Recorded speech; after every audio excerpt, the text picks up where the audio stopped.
আসসালামু আলাইকুম বন্ধুরা, আমি আজকে নিয়ে চলে এসেছি মিট পকোড়া। দেখুন, খাসি মাংসের পকোড়া আমি আজকে করেছি। প্রথমে আমি একটা গ্রাইন্ডারে মাংসকে আমি পেস্ট করে নিয়েছি।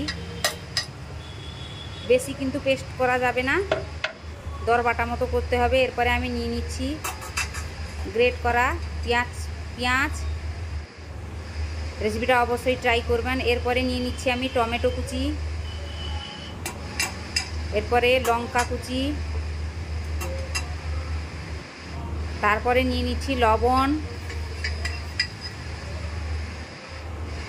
এরপরে নিয়েছি কস্তুরি মেথি, ধনে জিরা গুঁড়ো, লাল লঙ্কা এবং হলুদ গুঁড়ো দিয়ে আমি দিয়ে দিলাম। এরপর নিয়ে নিচ্ছি লেবু রস, তারপরে চাল গুঁড়োটা অল্প অল্প দিয়ে আমি মাখাবো, একসঙ্গে কিন্তু দেবো না, অনেকটা চাল গুঁড়ো আছে। দিয়ে ভালো করে কিন্তু মাখিয়ে নিতে হবে। এরপরে নিয়ে নিলাম আমি আদা রসুনের পেস্ট, দিয়ে ভালো করে মাখিয়ে আমি এবারে গোল করে তাকে চ্যাপটা শেপ দিয়ে দিচ্ছি। আপনারা অবশ্যই ট্রাই করবেন, রেসিপিটা কিন্তু খেতে কিন্তু দারুণ টেস্টি। এবারে আমার সবগুলো শেপ দেওয়া হয়ে গেছে। একটা কড়ায় তেল গরম করতে বসিয়ে দিয়েছি, তেলটা গরম হয়ে গেছে। আমি একটা একটা করে নিয়ে সবগুলোকে ছেড়ে দিচ্ছি।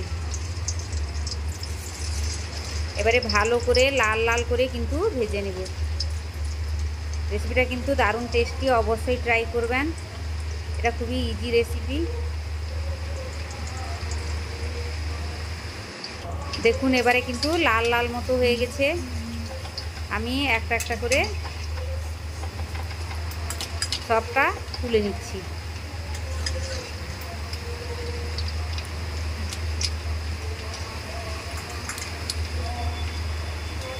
বন্ধুরা, আপনারা পুরো রেসিপিটা দেখার পরে কমেন্ট অবশ্যই করে জানাবেন।